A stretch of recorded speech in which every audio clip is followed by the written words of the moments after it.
into our computers, and it gave us beautiful graphs.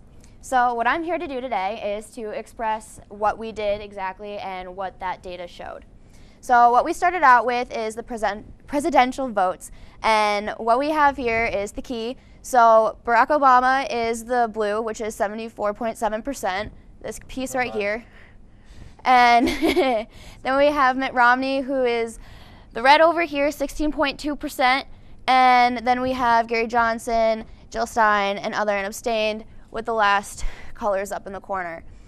We move on to the Senate. There we go. With the Senate vote, we had Scott Brown and Elizabeth Warren took a huge chunk of what we took from our data, which was 75.3%. And we also asked, one of the questions that were on our exit polling was, what's the most important aspect and issue that's in this presidential election now?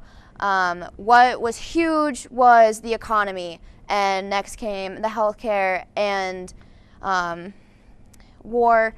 And what was actually quite shocking, in my opinion, was that the war was on some people's last number of what they thought was a major issue. That was just my personal opinion, but the economy is absolutely a very big and important part of this election. We move on to the age range. We asked people to indicate what age they were in the range of. We didn't have to ask them what age they were exactly.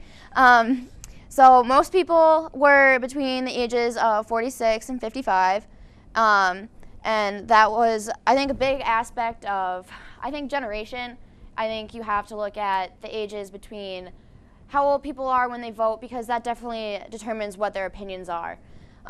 We also asked them what they thought of the 3 questions that were concerning the vehicle and the medication to end life and medical marijuana. All of them seemed as if the answer was yes for most, which is the green. Question 2 was more close than the other 3. There was a smaller gap between those who voted yes and no, and I think that was really interesting. For our political view, we had those who were conservative, liberal, and moderate to tell us what they were.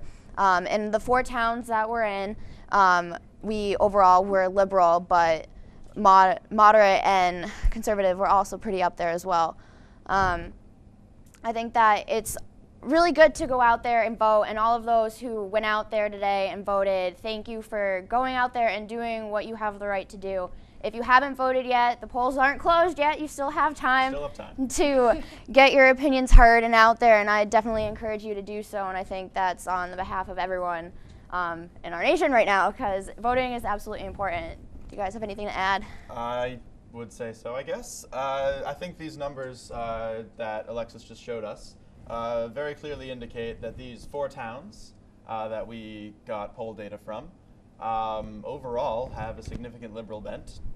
Do you think this is sort of a pattern that will be played out across Massachusetts? Is this sort of indicative of Western Mass being this sort of liberal bastion? What do you guys think? You know, I really think that it's going to be up to the rest of the state. I feel as though this is a pretty liberal state, and that's going to take the lead in a lot of issues. But you know, this has been such a cutthroat and tight race, so you really don't know. Right. Yeah, this race has definitely been really close in my opinion. I do also feel that Massachusetts is a very liberal state, but we also have those who are really passionate about being conservative, and we also have those who are undeclared independents, and I think that this race is really going to determine people's opinions, and I think that you really have to look at the views of everyone that's running, because it's really important to really know who you're voting for. One of our questions on our exit polling today was whether or not you voted for party over policy. Some people did say that they voted for party, others were more for policy, and I think that, in my opinion, it is really important to look at policy. You have to pick the person that you want to be dealing with your life, and it's who they're not ruling over us, but they're the ones that really give our nation structure, and we really do need to look at the policy and determine what we think is best for us. All right. Yeah, I know there are some who would say that party is synonymous with policy. I think there's some room for that, but perhaps just voting on a straight party line might not be quite as good as you might expect, as not all candidates do adhere to the party platforms and have their own sort of things that they go out and do on their own. I would say that a very important thing in Massachusetts, judging from what we've seen, question 2 appears very close, and I know throughout the state it might be even closer. If you have a significant opinion on question 2 specifically, I'm sure question 3 and question 1 are also going to be heavily contested in the larger state.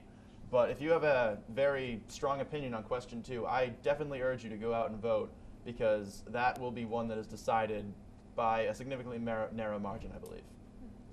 I absolutely, completely agree with that. There's a huge controversy about question 2, and just from being in a small town, there's people that really debate between whether or not they should vote yes, whether or not they should vote no. Some people just don't know, and they're like, I don't know what to do. But I think it's really important to go out and vote, because as you could see from the data that we have just from our 4 small towns, we really do see that question 2 came really close. So if you haven't voted yet and you want to take a stand for what your opinion is concerning question 2, I definitely urge you to go out and vote for that. Okay. Well, thank you for showing us those numbers. We should be back with some swing state poll data when we return.